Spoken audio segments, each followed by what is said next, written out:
Halo Nana, selamat pagi. Bertemu lagi dengan Bapak. Kali ini kita akan masuk ke tema 2, yaitu mengenai tentang proklamasi kemerdekaan bangsa Indonesia.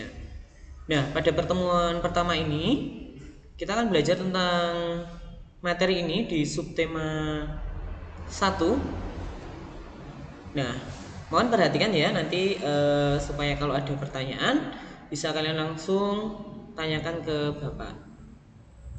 Yuk, proklamasi kemerdekaan bangsa Indonesia. Nah, maknanya apa atau proklamasi kemerdekaan bangsa Indonesia itu? Maknanya untuk bangsa Indonesia sendiri ya, itu tuh apa atau sebenarnya? Ada beberapa makna di sini, ada 5 makna. Yang pertama itu adalah sebagai puncak perjuangan bangsa Indonesia. Nah, bangsa Indonesia itu telah dijajah selama bertahun-tahun.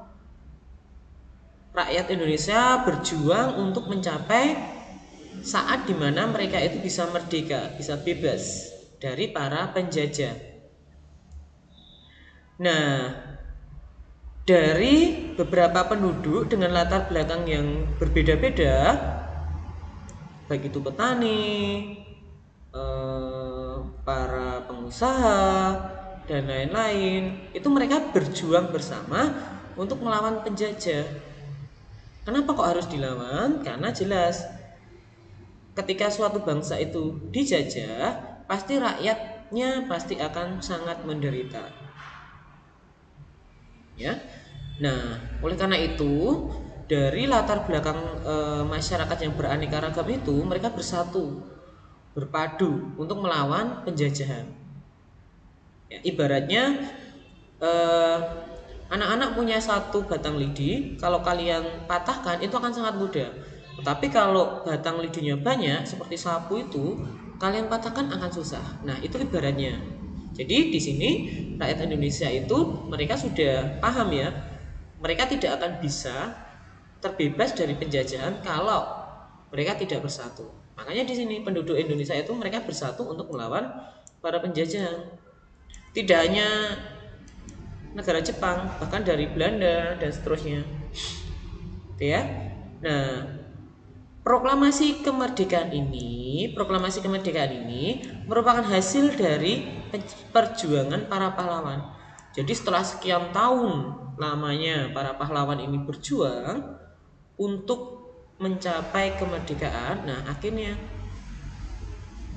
puncaknya adalah dengan proklamasi kemerdekaan yang menyatakan bahwa Indonesia itu sudah menyatakan merdeka. Ya. Yang kedua, pengakuan kepada dunia luar.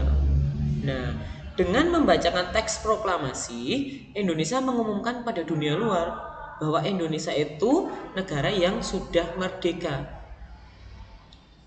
Artinya apa? Artinya negara yang sudah tidak dijajah lagi. Meskipun ketika merdeka pun Indonesia masih beberapa kali sering dijajah oleh bangsa lain, bangsa Eropa ya, seperti Belanda dengan agresi militernya yang kedua dan seterusnya.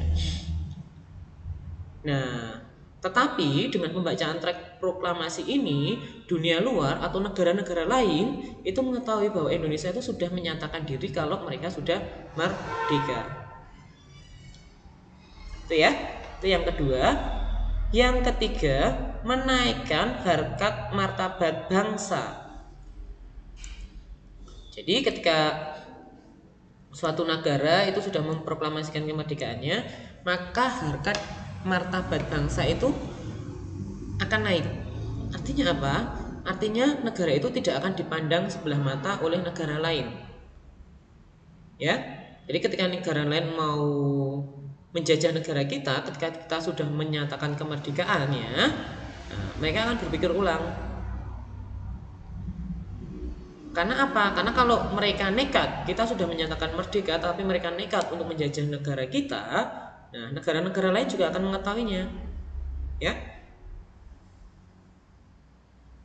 Nah, ini pembacaan teks proklamasi memberikan pesan kepada negara lain bahwa Indonesia adalah negara yang bebas dari penjajahan. Jadi kita sudah bebas dari penjajahan. negara yang memiliki martabat dan negara yang mandiri. Artinya mandiri adalah negara yang bisa menghidupi dirinya sendiri. Artinya Indonesia bisa membangun negara itu mulai dari bawah, kemudian semakin maju. Ya. Yang keempat, perjuangan sebagai negara baru. Nah, ketika ketika Indonesia menyatakan diri sudah merdeka, nah itu jelas Indonesia berdiri sebagai negara baru. Artinya apa? Artinya kita memulai dari nol lagi, membangun negara lagi, ya, membangun instansi-instansi pemerintahan lagi, seperti itu. Nah, Indonesia dibangun oleh rakyat dan untuk rakyat, ya. Negara Indonesia adalah negara yang mandiri dan tidak tergantung pada negara lain, ya. Meskipun dalam kenyataannya Indonesia masih membutuhkan negara lain dalam hal ekspor impor, ya. Yang kelima, tonggak sejarah negara Indonesia. Kok sebagai tonggak, Pak? Nah, pembacaan teks proklamasi merupakan awal dari masa kemerdekaan Indonesia yang terbebas dari belenggu penjajahan.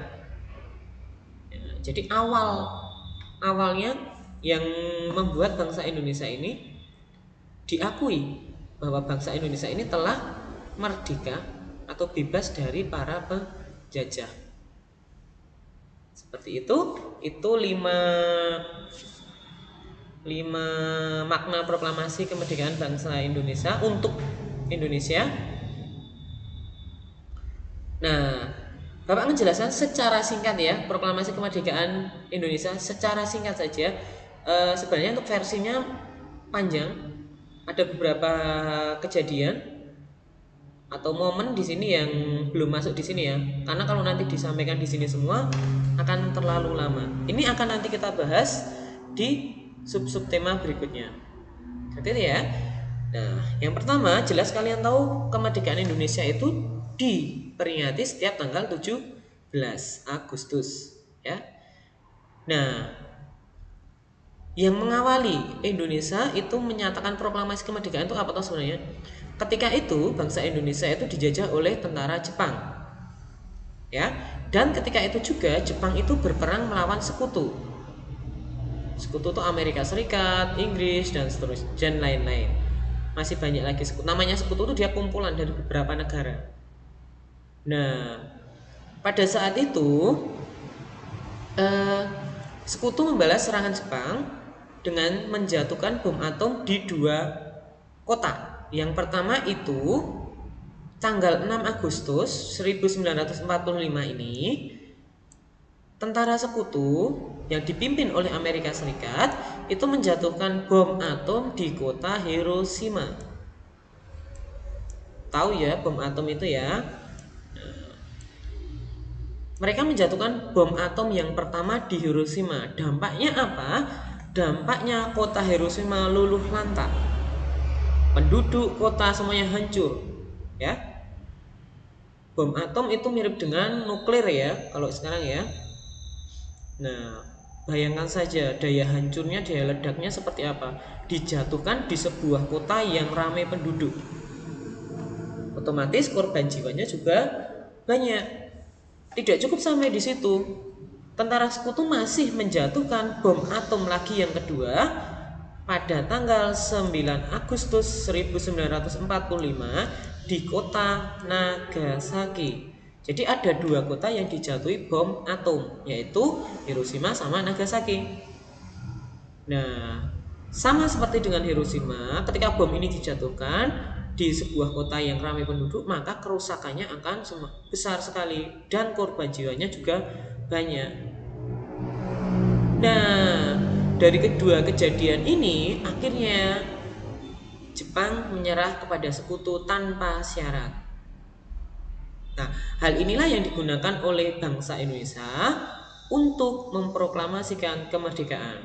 Nah, nanti akan kita bahas di tema berikutnya siapa saja yang berperan di situ, yang mempersiapkan proklamasi kemerdekaan dan lain-lain, itu nanti akan kita bahas di berikutnya, ya. Ini secara gambaran secara singkat saja. Nah, jadi ketika ada yang mendengar Jepang itu kalah dari sekutu, menyerah tanpa syarat dengan sekutu, akhirnya kan tentara Jepang di Indonesia dia tidak ada pimpinannya, ya, karena Jepang secara keseluruhan menyatakan menyerah kepada sekutu. Otomatis hal ini yang digunakan oleh rakyat Indonesia untuk segera memproklamasikan kemerdekaannya. Nah, teks proklamasi itu ditulis di rumah Laksamana Tadashi Maeda. Ini jenderal atau letnan ya, itu Jepang dia. Tapi dia berjuang untuk Indonesia, ya, di Jalan Imam Bonjol nomor 1. Ini Jepang, keturunan Jepang. Nah, para penyusunnya ada 3 orang. Yang pertama IR Soekarno, yang kedua Muhammad Hatta, yang ketiga adalah Ahmad Subarjo. Ya, ada 3 orang yang menyusun teksnya. Kemudian yang ketika itu setelah teks itu disusun, mereka kebingungan siapa yang mau menandatangani. Kemudian Soekarni, nah ini mengusulkan kalau teks proklamasi itu lebih baik ditandatangani oleh Soekarno dan Muhammad Hatta atas nama bangsa Indonesia. Akhirnya mereka menyetujui, ya, sehingga di dalam baris akhir teks proklamasi itu tertulis di sana atas nama bangsa Indonesia Soekarno Hatta, itu ya. Nah, yang mengetik adalah Sayuti Melik, itu yang mengetik teks proklamasinya. Kemudian teks proklamasi itu yang membacakan adalah IR Soekarno didampingi oleh Muhammad Hatta. Jadi Muhammad Hatta mendampingi di belakangnya di Jalan Pegangsaan Timur nomor 56. Nah, yang mengibarkan bendera, jadi setelah proklamasi dibacakan itu kemudian ada prosesi pengibaran bendera, itu dilakukan oleh Latif Hendraningrat, kemudian ada Suhut Sastro Kusumo, dan yang terakhir ada SK Trimurti. Jadi ada 3 orang ya yang mengibarkan bendera merah putih sendiri. Itu dijahit oleh Ibu Fatmawati, itu adalah istri dari presiden pertama kita IR Soekarno ya. Dijahit manual menggunakan tangan ya. Disebutnya kalau sekarang bendera pusaka ya, karena bendera itu yang pertama kali dibuat dan sekarang sudah tidak digunakan lagi karena ditaruh di museum. Nah, sebagai seorang siswa, makna penerapan proklamasi kemerdekaan dalam kehidupan sehari-hari. Nah, di sini ada di lingkungan rumah. Nah, apa saja yang bisa kamu lakukan untuk memaknai proklamasi kemerdekaan ini? Kalau di rumah kamu bisa apa saja? Saling menghormati dan menghargai antar anggota keluarga, jelas. Bangga memakai barang buatan dalam negeri. Oh, harus ini ya. Meskipun kualitas barang-barang di dalam negeri itu masih kalah dengan di luar, tapi sebaiknya atau seharusnya kita bangga dengan barang-barang yang dibuat di dalam negeri. 3. Mengerjakan kegiatan bersama-sama anggota keluarga. Ya, ini akan saling memupuk rasa persaudaraan antar keluarga, menimbulkan rasa harmonis lagi dengan keluarga. Yang berikutnya, mengembangkan hidup rukun dalam keluarga, jelas. Ketika kamu tadi mengerjakan kegiatan bersama-sama, kemudian sharing, kemudian saling bertukar pendapat, itu nanti akan menimbulkan ini hidup rukun dalam keluarga. Nah, apalagi yang bisa kamu lakukan? Rajin membantu orang tua. Hal-hal yang sepele seperti itu bisa kamu lakukan di rumah. Ya, itu sudah menunjukkan bahwa kamu memaknai proklamasi kemerdekaan bangsa Indonesia ini. Ya, oke. Berikutnya, kalau di lingkungan sekolah bagaimana, Pak? Nah, di lingkungan sekolah banyak mengisi kemerdekaan dengan giat belajar, jelas. Tugas utama seorang siswa adalah belajar. Kok harus belajar? Jelas. Kalian itu sebagai dasar atau landasan besok jadi para pemimpin. Nah, kalau kalian tidak mau belajar, besok yang memimpin negara ini siapa? Nah, seperti itu, makanya anak-anak harus rajin dan giat belajar. Yang kedua, mengikuti upacara bendera dengan tertib dan khidmat. Jelas, ini salah satu bentuk cara kalian menghormati para pahlawan yang telah berjuang untuk mencapai kemerdekaan bangsa Indonesia. Ya, para pahlawan tidak menuntut apapun dari kalian sekarang, hanya mereka meminta dan mewajibkan kalian ketika upacara bendera kalian harus tertib dan hikmat mengikutinya. Ya, itu salah satu bentuk cara kalian menghormati dan menghargai perjuangan para pahlawan. Oke, yang ketiga mengamalkan Undang-Undang Dasar 1945 untuk mengenang perjuangan para pahlawan. Ya. Ini sudah ada undang-undangnya. Kemudian berikutnya mengikuti kegiatan pramuka. Ya, kegiatan pramuka merupakan salah satu bentuk cara kalian memaknai kemerdekaan Indonesia di lingkungan sekolah. Karena di kegiatan pramuka itu jelas materi-materi sana diajarkan tentang cinta tanah air dan lain-lain. Seperti itu ya. Berikutnya terakhir toleransi dengan teman yang berbeda suku. Wajib ini ya. Kita terkenal dengan Bhinneka Tunggal Ikanya, berbeda-beda tetapi tetap satu. Kita banyak pulau, banyak kebudayaan, ada beberapa agama, suku. Nah, maka dari itu kita harus saling menghargai. Kalau tidak saling menghargai, bagaimana? Akan timbul perpecahan dan itu akan mengancam negara. Makanya itu sesama rakyat Indonesia kita harus saling menghargai. Nah, di lingkungan masyarakat kerjasama mempersiapkan peringatan proklamasi. Oke, kerjasama ketika mau menyambut HUT RI. Nah, bersatu menjaga kerukunan bangsa. Jelas masyarakat rukun, otomatis kehidupan bangsa juga akan aman. Mengembangkan sikap saling menghormati, menghargai antar masyarakat. Jelas satu paket dengan kerukunan tadi ya. Ya, kalau sudah saling menghormati dan menghargai, jelas itu pasti warganya akan hidup rukun. Yang berikutnya mendukung pemerintah dalam melaksanakan pembangunan nasional. Jelas pemerintah sekarang baru giat-giatnya melaksanakan pembangunan nasional. Nah, mengadakan pembangunan tol, jalan-jalan di daerah-daerah yang belum sama sekali tersentuh. Nah, misalnya ada kalau di Papua ada Trans Papua ya. Nah, itu sebuah jalan raya yang melewati hutan-hutan. Nah, tujuannya Pak Jokowi membangun itu apa toh? Nah, tujuannya itu sebenarnya supaya masyarakat yang ada di pedalaman itu bisa menikmati